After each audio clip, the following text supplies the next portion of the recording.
Señor, te damos gracias por tu amor, por tu misericordia, por tu palabra, y gracias porque podemos venir delante de tu trono a rogarte que hagas tu obra en nosotros, Señor.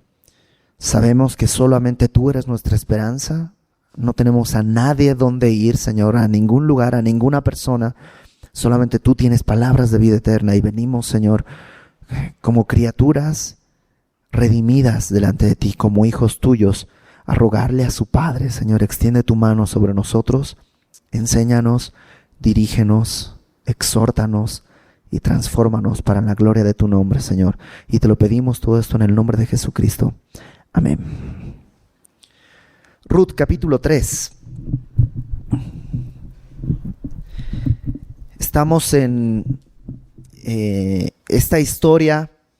El primer capítulo nos narra cómo Noemí y su familia salen de Belén, que quiere decir la casa de pan. Salen de la casa. Hay una gran hambre, y ya lo dijimos, es bastante irónico, pero en medio de la gran hambre lo que hacen es salir de la casa de pan e ir a morar en tierra del enemigo, en tierra de Moab. Y pasan 10 años y pasan muchas cosas. Muere el esposo de Noemí, mueren los hijos de Noemí, solo quedan las esposas, la esposa de Elimelech, Noemí, y Ruth y Orfa, que eran las esposas de los hijos de Noemí. Y de pronto deciden regresar. Después de 10 años, Noemí decide regresar a Belén.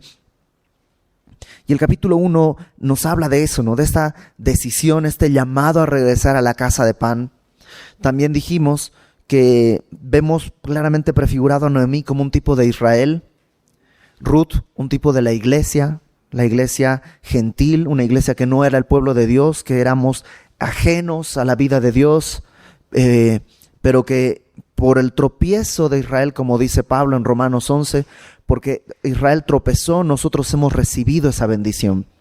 Si Noemí no hubiera abandonado la casa de pan, Ruth nunca hubiera llegado a Belén, pero fue a raíz de ese tropiezo que Ruth ahora camina hacia Belén, llegan a Belén, y te acuerdas que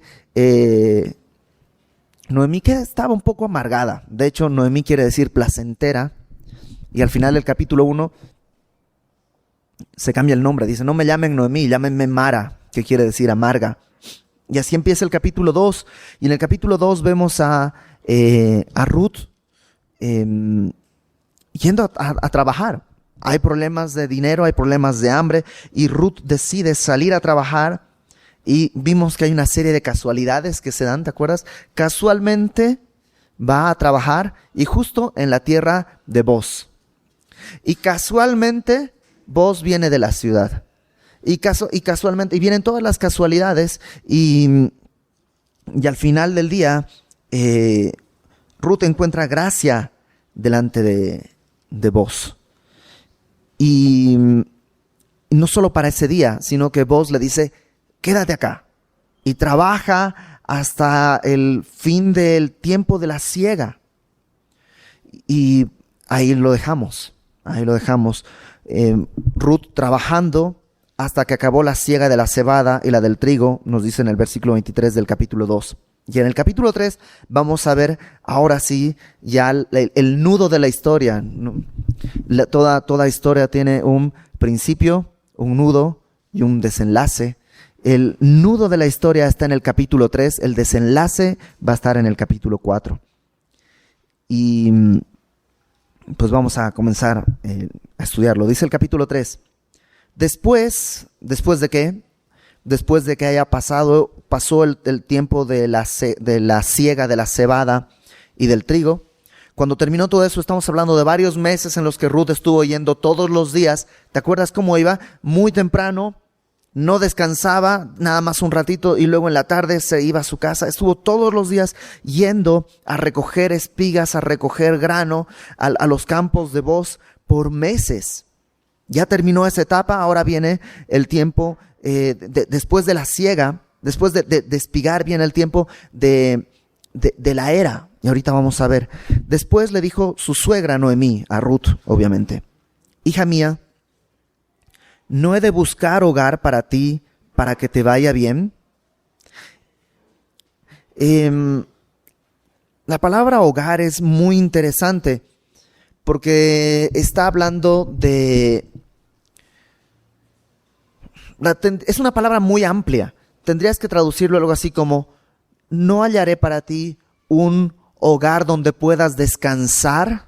Es como esa idea, no solamente un hogar, porque tristemente el día de hoy no necesariamente el hogar es el lugar de mayor descanso para muchos. A veces es la fuente de mayor problema. Ay, ya voy a llegar a mi casa, prefiero a que se me haga tarde en el trabajo, que se me haga para no llegar a casa. Y tristemente esa es la realidad de la sociedad. Y aquí lo que está describiendo es un hogar de paz. Y está diciendo Noemí: no te tengo que buscar un hogar para que te vaya bien, un lugar de descanso. Y está hablando de una familia. Noemí podría buscar un esposo, pero en vez de buscar un esposo, Noemí lo que está diciendo es: voy a buscarte un esposo a ti, Ruth. Y ojo, esto era otra cultura, esto era otro tiempo en el que los padres decidían con quién habían de casarse los hijos. A veces hasta antes de que nacieran ya se había establecido eso. No quiere decir que el día de hoy tú tienes que decidir con quién se van a casar tus hijos o algo así. Aunque a veces uno quisiera tener ese derecho, pero eso era otra cultura. Y entonces no es que Noemí está siendo como muy metida o como imprudente. Era parte de la cultura que decidiera. Y ella le dice: te voy a buscar esposo. Y por lo que entendemos, no es algo que se le ocurrió así nada más. Seguramente ya lo venía planeando, ya lo venía pensando. Han pasado varios meses en los que Ruth seguramente llegaba con sus itacates, ¿te acuerdas? Que Boz le daba. Y eso pues me lo dio Boz. Me lo dio Boz, y tanta voz, ¿no? Que a lo mejor no es mía. Dice en el versículo 2: ¿no es Boz nuestro pariente, con cuyas criadas tú has estado? He aquí él avienta esta noche la parva de las cebadas. Te levantarás, pues, y te ungirás, y vistiéndote tus vestidos irás a la era, mas no te darás a conocer al varón hasta que él haya acabado de comer y de beber. ¿Qué es lo que dice Noemí? Vos es nuestro pariente. Y cuando está hablando de pariente, no está hablando simplemente de que es un primo o una cosa así, sino hace referencia a este pariente que tenía el derecho de redimirles. En esta cultura y de acuerdo a la ley, cuando habían varias formas. Una era si alguien era asesinado, un pariente cercano tenía el derecho, y no solo el derecho, sino incluso la obligación moral de cobrar venganza. Y por eso Dios provee, y lo estudiamos en Josué hace un tiempo, ciudades de refugio a las cuales un homicida imprudencial podía escapar antes de que el vengador de la sangre lo agarre. Porque si algún pariente nuestro era asesinado, los parientes cercanos podían tomar venganza y eso era parte de su derecho. Es esa misma palabra. En otro sentido, esta misma palabra de pariente se utiliza para cuando por alguna cuestión económica caías en pobreza y tenías que vender tus tierras para salir y pagar tus deudas. Un pariente cercano tuyo podía redimirlas para ti, podía comprarlas. No solo podía, estaba en la obligación de comprar esas tierras para ti, para que la tierra no saliera de la familia. Y en otro caso era que en algunos lugares se llama el matrimonio levirato, que quiere decir cuando un hermano había muerto sin dejar hijos, los demás hermanos tenían que casarse con la viuda y darle descendencia para que el nombre del hermano no se pierda. Y te acuerdas que esto incluso existía en el tiempo de Jesús, cuando le hacen la pregunta y le dicen, una mujer se casó con un hombre y se murió y no tuvo hijos. Luego con su hermano, porque no tuvo hijos, y con el hermano y así, 7. Entonces, ¿de quién va a ser? Eso era entonces una costumbre conocida. Y Noemí le está diciendo a Ruth, vos es nuestro pariente, es aquel que puede redimirnos. Es aquel que puede no solo casarse, porque no era una cuestión de matrimonio, tenía que ver con la honra de la familia. la honra del esposo que había muerto. Tendría que ver con el territorio de la familia, etcétera, etcétera. Y le dice, he aquí, él avienta esta noche la parva de las cebadas. ¿Qué es esto de la parva de las cebadas? La parva, o la era, es lo mismo, era un territorio. No confundas era como la era de los dinosaurios, ¿no? Con esto. Aquí, aunque es la misma palabra, era, es un terreno. Podrías traducirlo como una parcela, un campo donde se trillaba. En los pueblos, en las ciudades, después de recoger con una hoz o algo así todo las gavillas, se las armaba en unos paquetes grandes y eso se llevaba a la era. En la era se los esparcía y se hacía de distintas maneras, a veces con una especie de rastrillo que era tirado por unos bueyes, se hacía pasar por encima de todas esas plantas, de esos granitos de trigo, para que se desprendiera el trigo del tallo y de todo esto. Entonces se pasaba, por eso te acuerdas de esto de que no pondrás bozal al buey que trilla, porque se usaba los bueyes con unos, no arados, sino con unos trilladeros, que pasaban y aplastaban todo el trigo y eso hacía que pues el grano cayera a tierra. Pero si te das cuenta, caía el grano, caía la basura, caía todo. Y lo que se hacía en la era en las noches, que es en el momento en el que había más viento, y no sé si te has dado cuenta, mi hija dice, mamá, es la hora del viento, porque hay una hora en la que no podemos salir a la calle porque hace mucho viento. Bueno, así sucedía en esta época. En las noches, cuando era la hora del viento, iban los dueños de todo esto y con una especie de palas, de tridentes, agarraban y aventaban todo esto para que el viento se llevara toda la tierra, todas las hojitas, todo lo que no era trigo, que era liviano, era toda la basura, y el trigo limpio caía a tierra. Entonces esto es lo que se hacía, se aventaba todo el trigo para que el viento se fuera llevando la basura y cayera el trigo limpio. Todo eso se hacía en este tiempo, que era un tiempo de vientos, y en las noches, después de haber recogido todo el fruto. Y este lugar era un lugar público, es decir, no era que cada quien tenía su era, sino que de la ciudad tenía un lugar que era la era del pueblo, y se hacía esto por turnos. Entonces te tocaba el turno, a ti te tocaba el martes, y entonces el martes era el día que tú llevabas todas tus cosas y los aplastabas durante el día y en la noche aventabas y al día siguiente otra vez, unos cuantos días hasta que quedara y luego el siguiente así. ¿A qué voy? Que Noemí había estado estudiando cuando le tocaba a Booz, cuando era su turno en la era. Y entonces le dice, hoy le toca a Booz, así que ve. Ahora, Noemí es un tipo de Israel, ya lo dijimos. Es un símbolo de Israel. Ruth es un símbolo de la iglesia.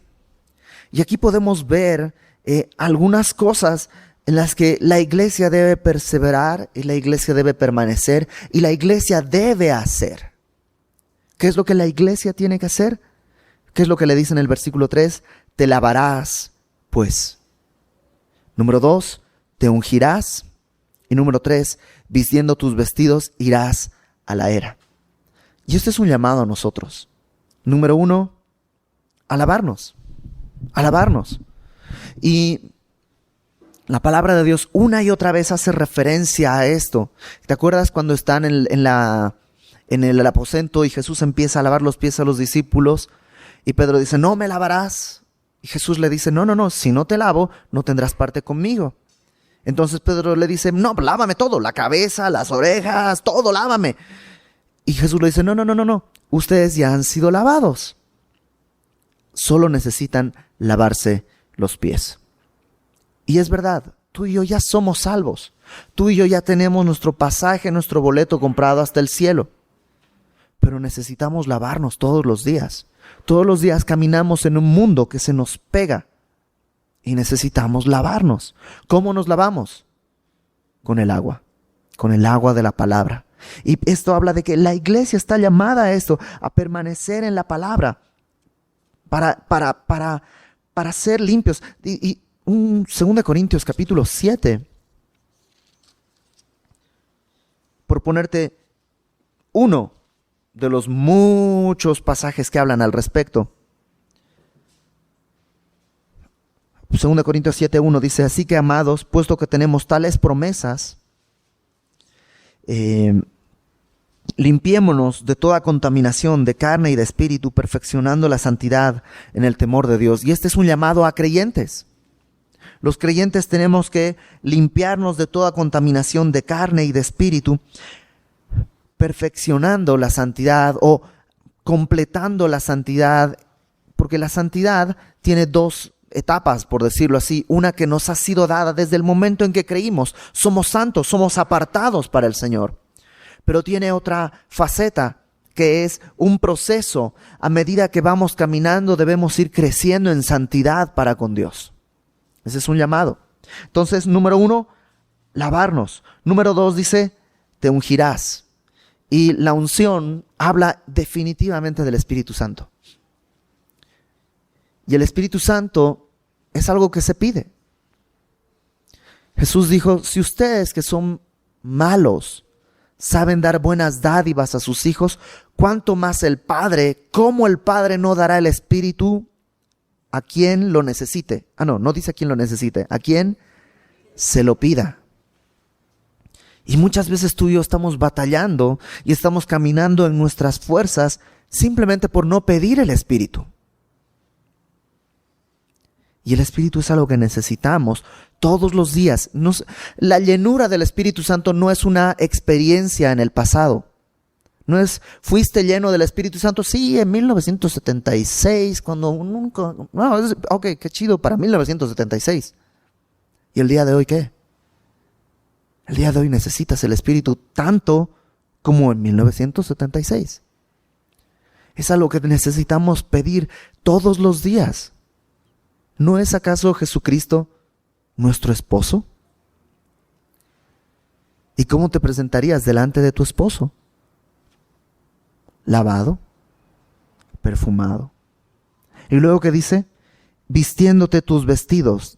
Y no está hablando de que antes no estaba vestida, sino Ruth estaba llevando probablemente un luto. Y está diciéndole, ¿sabes qué? Basta, se acabó el luto. Ya no es tiempo. Quítate ese luto. Y a la vez está hablando en la palabra siempre los vestidos tienen que ver con la justicia. Fíjate lo que dice Efesios capítulo 4.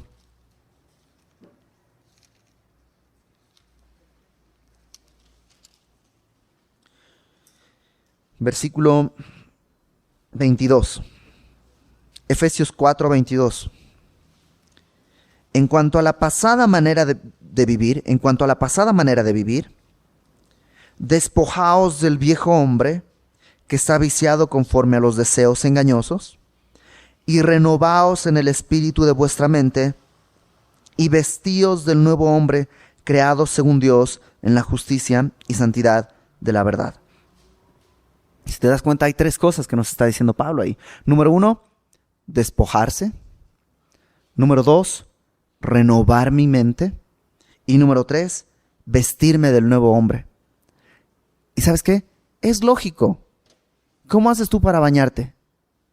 Lo primero, ¿qué es lo que tienes que hacer? Te quitas la ropa sucia. Luego, ¿qué haces? Entras al agua. Y luego, te pones la ropa limpia. Y eso es lo que tú y yo debemos hacer. Muchas veces queremos invertir el orden. Y queremos caminar en la justicia y santidad de la verdad sin habernos despojado del viejo hombre. Y no importa cuánta ropa limpia te pongas encima, la ropa sucia sigue estando sucia, sigue sintiéndose mal, sigue oliendo mal, sigue siendo feo, sigue estando mal delante de tu esposo. Entonces, como Ruth, como un símbolo de la iglesia, antes de todo necesita esto: lavarse, ungirse y vestirse. Y dice después, e irás a la era. La era era este lugar donde te digo que sucedía esto. Es en el lugar donde somos purificados. ¿No te sientes que andas cargando basura en tu cabeza? ¿No te sientes que andas cargando hábitos que son como cáscara y ya, o sea, no sirven de nada, nomás se pudre y huele mal y ¿quisieras que eso se limpiara? ¿Sabes dónde se limpia eso? En la era. En la era es en el lugar donde se hace. Ahora, la era y la forma en la que Dios nos limpia no necesariamente es, digámoslo así, agradable a mi carne. ¿Te acuerdas qué es lo que te dije que se hacía en la era? Se hacía pasar un aparato sobre todo el trigo, se pisoteaba, se golpeaba y luego se aventaba para que cayera. Y eso es lo que Dios necesita hacer a veces en nuestra vida. Y piénsalo, ¿cuándo has caminado mejor con el Señor? ¿No es cuando las cosas se han puesto difíciles? Cuando de pronto te has visto pisoteado, arrastrado, aventado. ¿No ha sido así? Y a veces necesitamos, Señor, decirle, límpiame, lávame, examina mi corazón, ve si hay camino de perversidad, límpiame. Y te digo una cosa, cuando te limpias con alcohol en una herida, duele. Y si no duele es que no había herida o no es alcohol. Y la palabra de Dios es ese agente de limpieza. En Apocalipsis, en el capítulo 10, un ángel le dice a Juan, toma este librito y cómelo, y será dulce a tu boca, pero amargará tu vientre. Porque eso es lo que debemos hacer con la palabra. La palabra de Dios es dulce, ¿sí o no? Es dulcísima, es deliciosa, pero tiene que amargarte el vientre.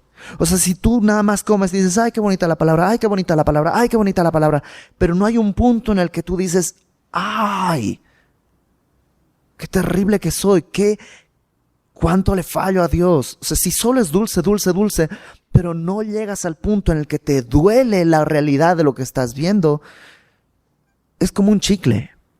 La tienes, la mascas, le sacas el jugo y la escupes. Te tienes que comer, tiene que entrar a tu vientre y tiene que amargar. Entonces Dios va a limpiar. Y esa es una tarea que Dios hace solo en la iglesia. ¿Por qué? Porque solo la iglesia son sus hijos. Y solo Dios disciplina a sus hijos. Versículo 2, 3. E irás a la era, mas no te darás a conocer al varón hasta que él haya acabado de comer y de beber. Y cuando él se acueste, notarás el lugar donde se acuesta,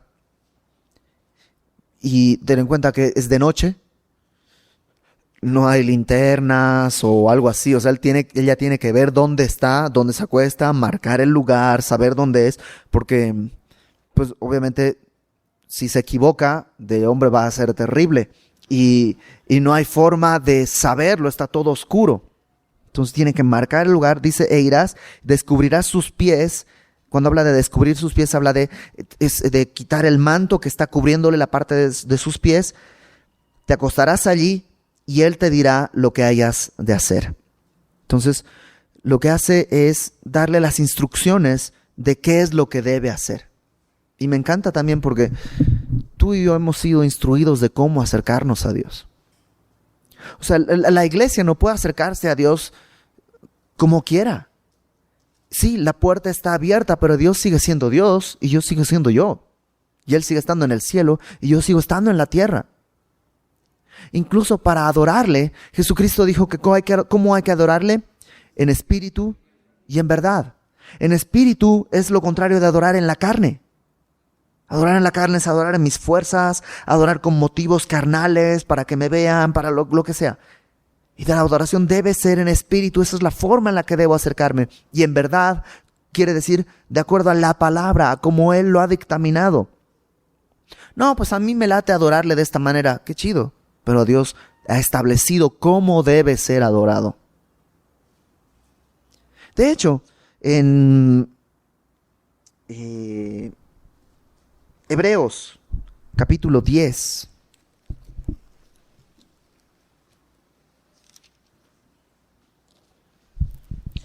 Hebreos, capítulo 10.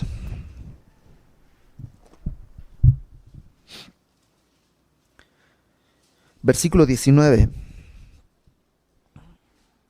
Fíjate. Así que, hermanos, teniendo libertad para entrar en el lugar santísimo por la sangre de Jesucristo, la libertad está. Por el camino nuevo y vivo que Él nos abrió a través del velo, esto es de su carne, está la libertad, está el camino. Teniendo un gran sacerdote sobre la casa de Dios, está la libertad, está el camino, está el sacerdocio. Acerquémonos, ahí está la invitación, pero aquí está también las características de cómo debo acercarme, con corazón sincero, en plena certidumbre de fe, purificados los corazones de mala conciencia y lavados los cuerpos con agua pura. ¿Qué me está diciendo Dios? Que me debo acercar, pero con corazón sincero. ¿Cuál es un corazón sincero? Un corazón que viene como es. No tienes que fingir delante de Dios. No tienes que hacerle creer que eres más espiritual de lo que eres, que oras más de lo que oras, que predicas más de lo que predicas, que vives más de lo que vives. No. Tu corazón tiene que ser sincero.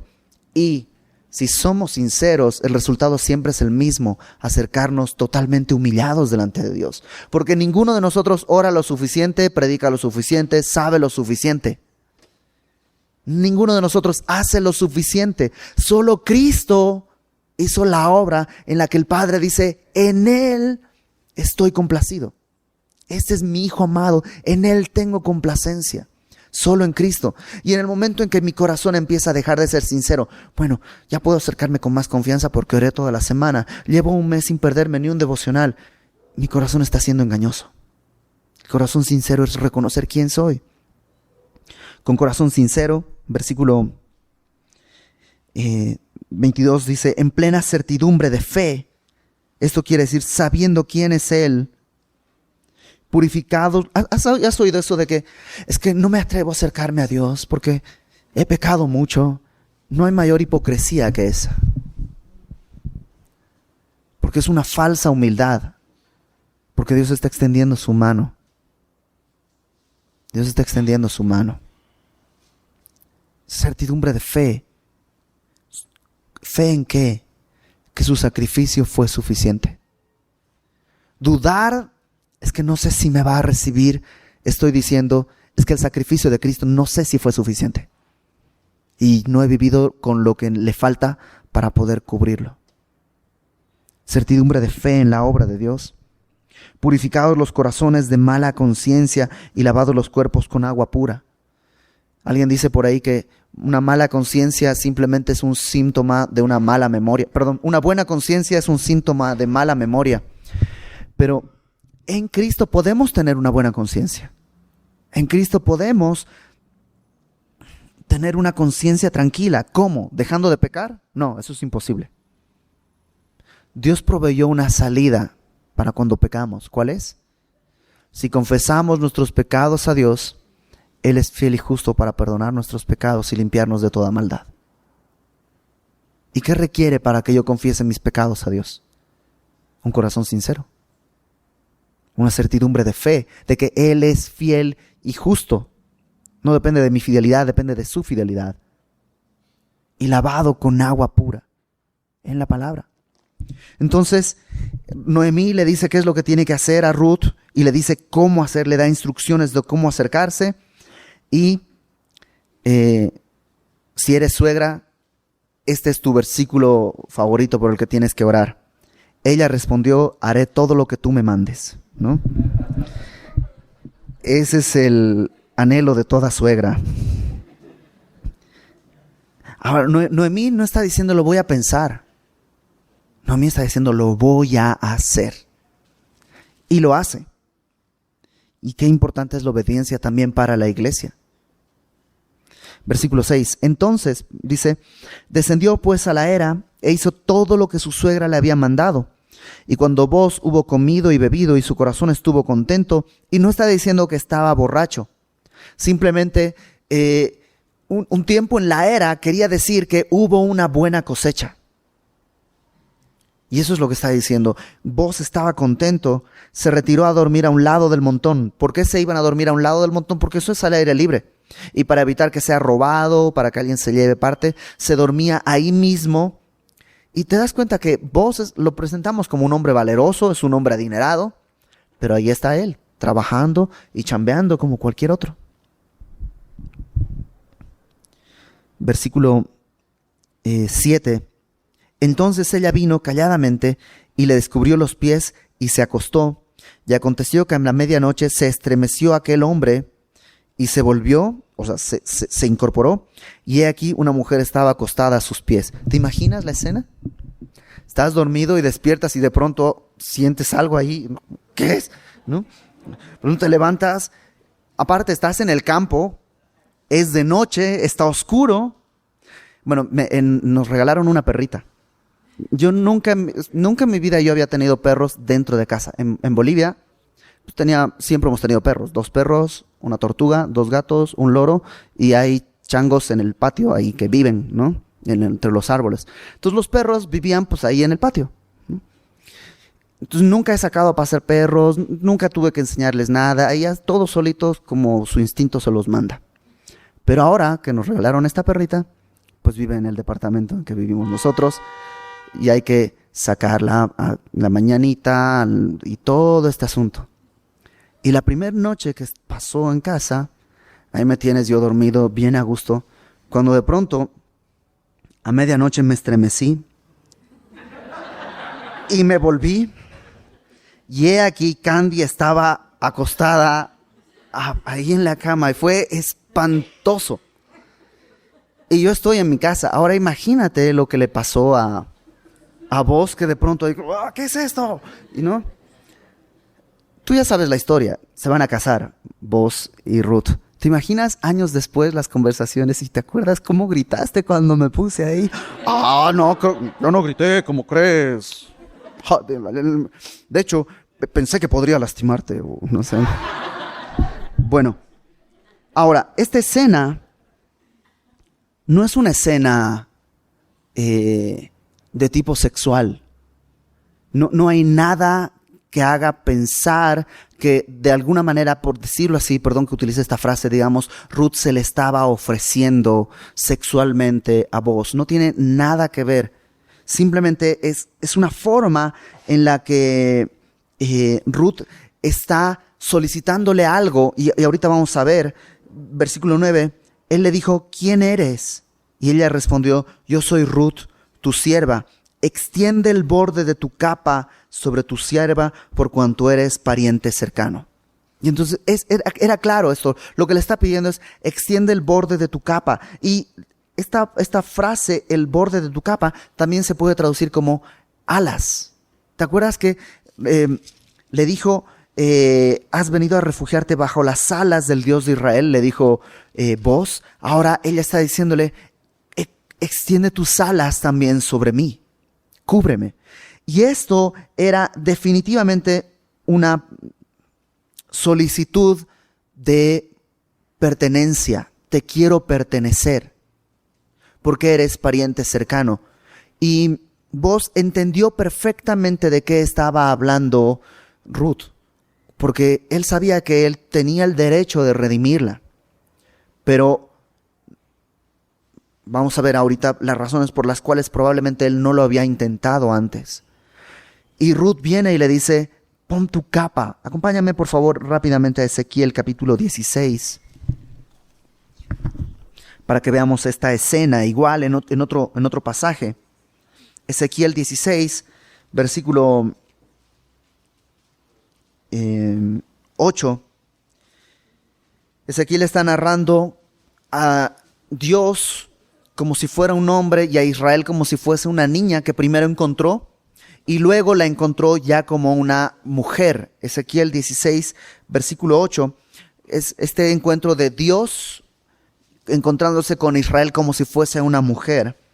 Dice Ezequiel 16:8, y pasé yo otra vez junto a ti, y te miré, y he aquí que tu tiempo era tiempo de amores, y extendí mi manto sobre ti, y cubrí tu desnudez, y te di juramento, y entré en pacto contigo, dice el Señor, y fuiste mía. Entonces está hablando de esto. Es esta misma tradición, una especie de, cuando ponían el manto era una especie de pertenencia, de te voy a cubrir, te voy a proteger, pero también estás siendo mía. Y también sucede, ¿te acuerdas cuando el profeta Elías encuentra a Eliseo? Lo que hace es poner su manto sobre Eliseo para decirle, ahora ven conmigo, y Eliseo agarra, toma los bueyes y el arado y hace un altar y todo esto. Pero es esto, no tiene que ver, no es una connotación necesariamente sexual, pero sí es una connotación de pertenencia. Ella le está diciendo, redímeme. Yo voy a ser tuya. Versículo 10. Y él dijo, bendita seas tú de Jehová, hija mía, has hecho mejor tu postrera bondad que la primera, no yendo en busca de los jóvenes, sean pobres o ricos. ¿Cuál es la primera? Porque está diciendo tu postrer bondad, o sea, la última bondad es mejor que la primera. La primera fue dejar su casa, dejar su familia, por irse con Noemí a una tierra que ella no conocía. Y ahora la segunda bondad que está haciendo es, ¿sabes qué? Me estás eligiendo a mí en vez de ir en busca de jóvenes, pobres o ricos. Por este versículo nos damos cuenta de que Boaz era bastante mayor que Ruth. Y le está diciendo a Ruth, pudiste haber elegido a un joven, pero me has elegido a mí. Y aquí hay algo que no se nota hacia primera vista, pero lo que está elogiando Boaz también no es que lo haya elegido a él, sino que al elegirlo a él, está eligiendo la bendición de su familia. Es decir, ella podía escoger con quién casarse. ¿Y qué pasaría? Pues haría su familia allá. Al elegir a Boaz, lo que está haciendo es redimir las tierras de su esposo muerto y de su suegro, el esposo muerto de Noemí. ¿Sí me entiendes? Entonces no está pensando Ruth en ella, voy a conseguirme un esposo. Está pensando en la familia, la honra, la tierra, la gloria de Dios. Está pensando en la ley que Dios quería que las tierras permanecieran en la familia. Entonces hay algo mucho más grande que está sucediendo aquí. No es solamente que está diciendo, caramba, mira, entonces todavía no he perdido mi sex appeal y por eso me has elegido. No, está hablando de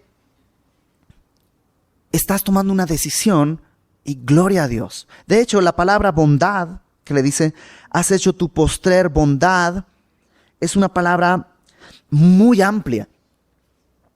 Se traduce como misericordia, como gracia, como bondad, como bienestar. Se traduce de muchas maneras y habla sobre todo de cuestiones muy espirituales. Versículo 11. Ahora pues, no temas, hija mía. Yo haré contigo lo que tú digas. Pues toda la gente de mi pueblo sabe que eres mujer virtuosa. Y para saber cómo era una mujer virtuosa o cómo es una mujer virtuosa, puedes leer Proverbios 31. Ahí está descrita con claridad. Y lo que le está diciendo Boaz es, tú eres una mujer, Proverbios 31. ¿No? Que es una mujer trabajadora, una mujer en cuyo corazón su esposo descansa, una mujer que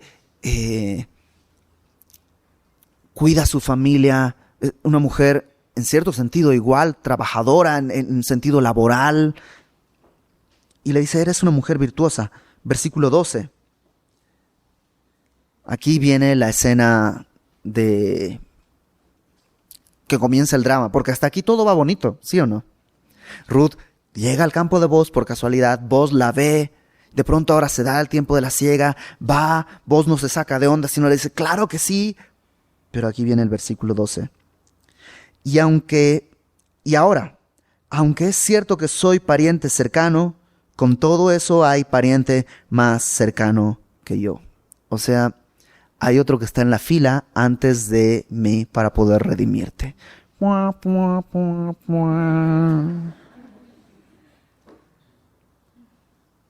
Pero fíjate, versículo 13. Pasa aquí la noche. Y otra vez no es una insinuación.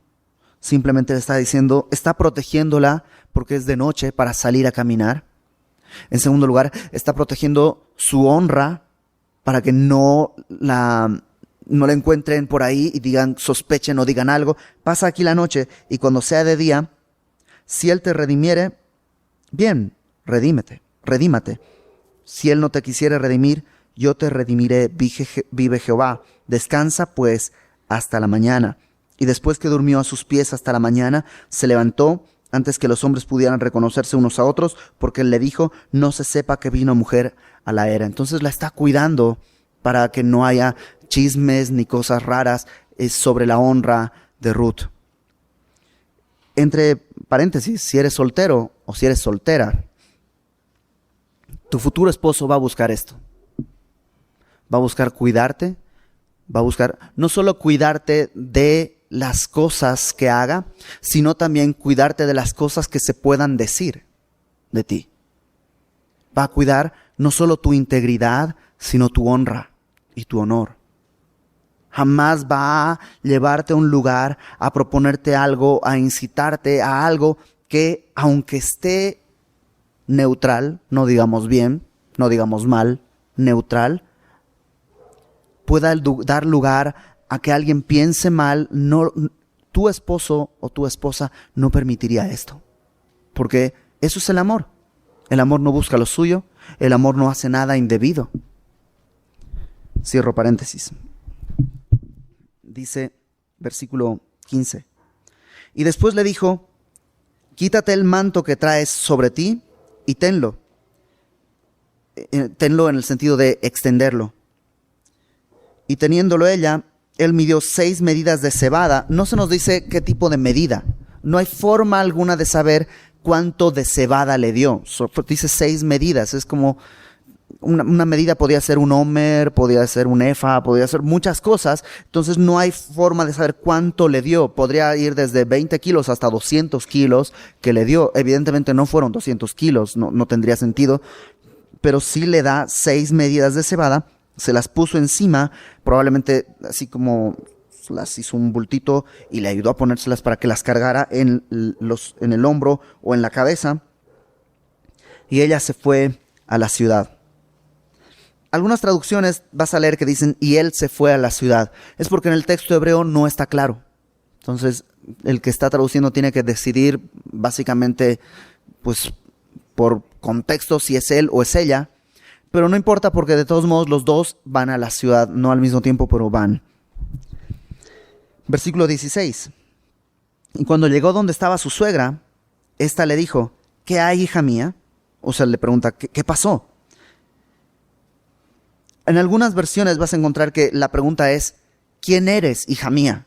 Y es porque en el texto original está preguntándole eso, ¿qué eres? ¿Quién eres, hija mía? Pero no en el sentido de, ¿quién es? Sino... está preguntándole, ¿eres soltera? ¿Eres casada? ¿Eres moabita? ¿Ya eres del pueblo de Dios? Está hablando, es una forma de preguntarle, ¿qué pasó? ¿Qué sucedió? Y le contó ella todo lo que con aquel varón le había acontecido. Y dijo, estas 6 medidas de cebada me dio diciéndome, a fin de que no vayas a tu suegra con las manos vacías. Y aquí hay una clave.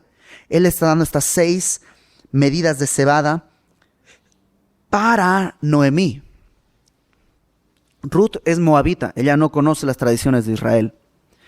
En cambio, Noemí y vos sí. Entonces aquí hay como un mensaje en código que probablemente Ruth no entiende, pero Noemí lo entiende de volada. Entonces le da esto y Noemí, pum, dice, ¿cuánto? 6 medidas de cebada. Ok. Y Ruth así, ok, ¿qué? ¿Qué está pasando? Entonces Noemí le dice, espérate, hija mía, hasta que sepas cómo se resuelve el asunto, porque aquel hombre no descansará hasta que concluya el asunto de hoy.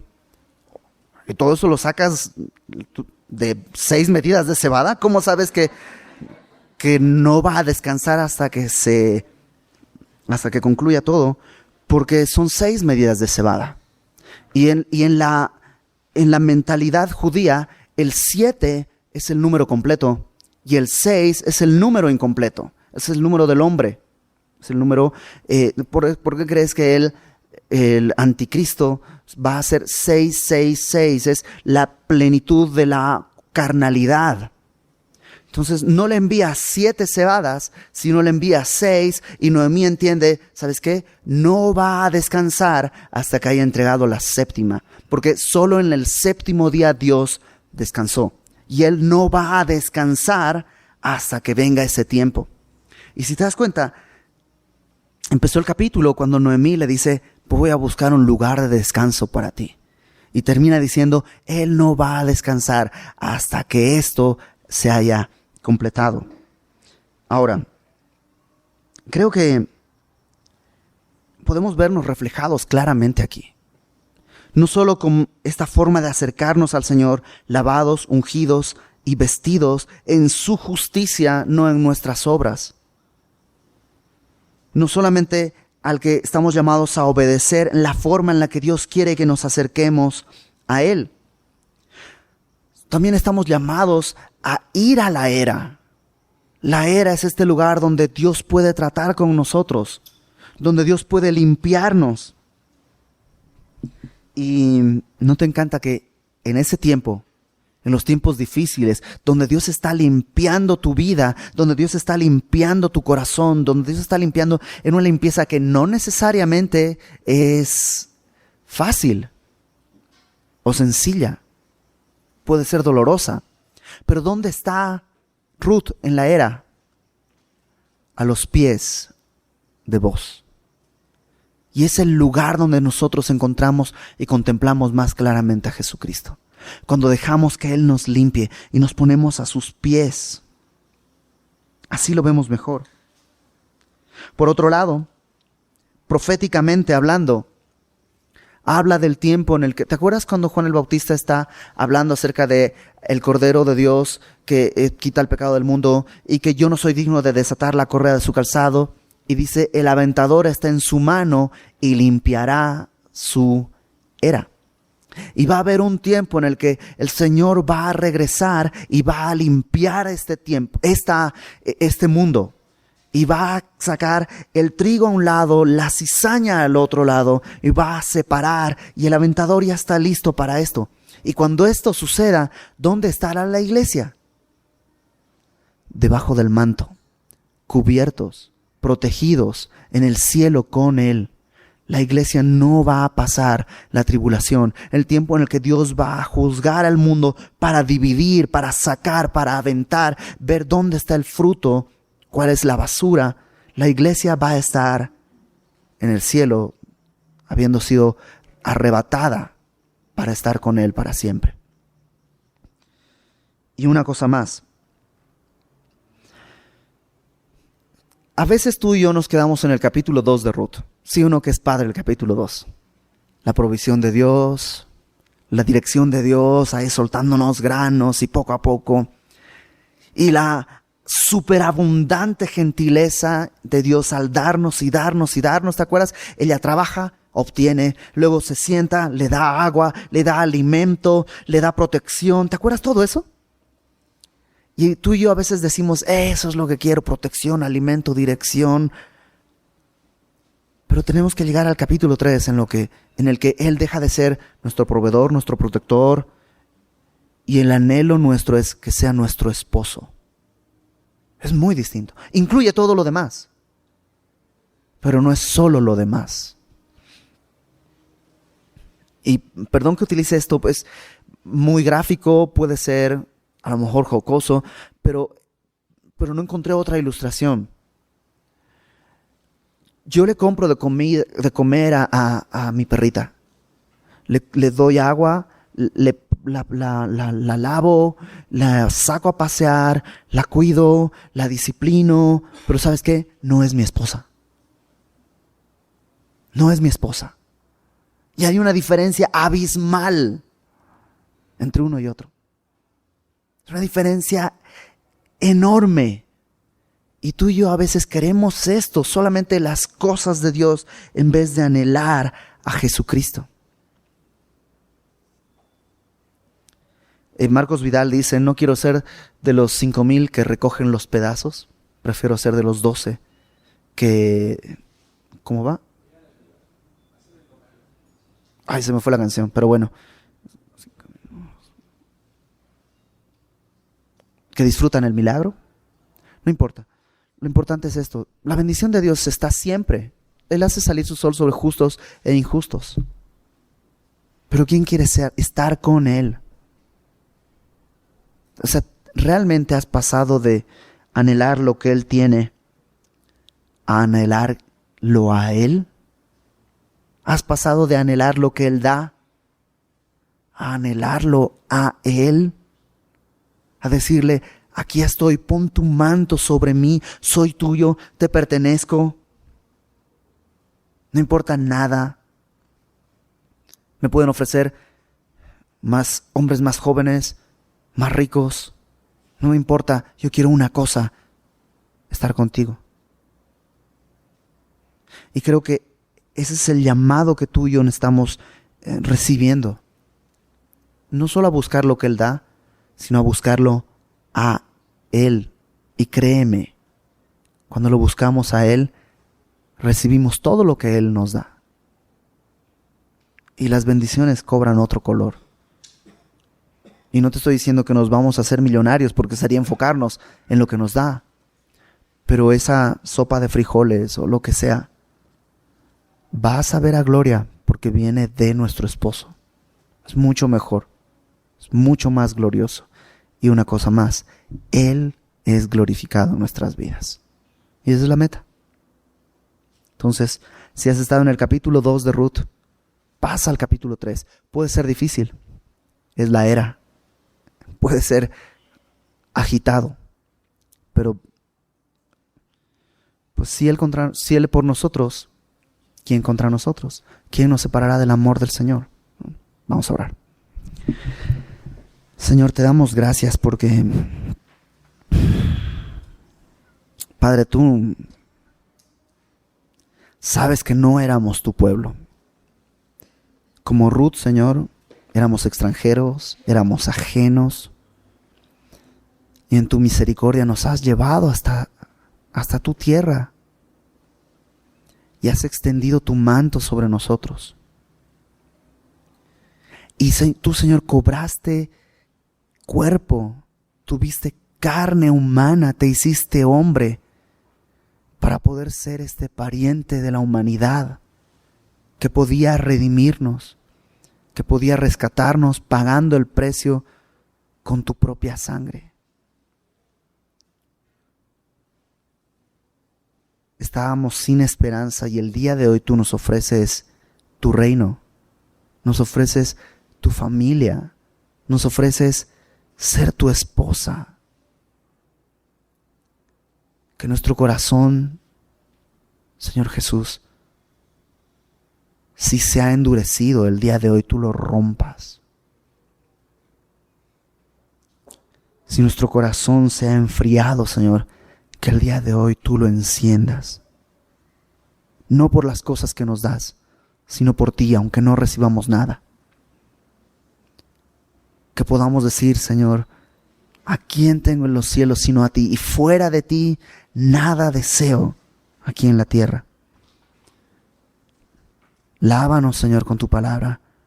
Úngenos con tu espíritu y vístenos con tu justicia, para que tú seas glorificado, Padre. Te lo pedimos en el nombre de nuestro Señor Jesucristo, nuestro Redentor, nuestro Señor, nuestro amigo, nuestro esposo, nuestro glorioso Dios. Amén.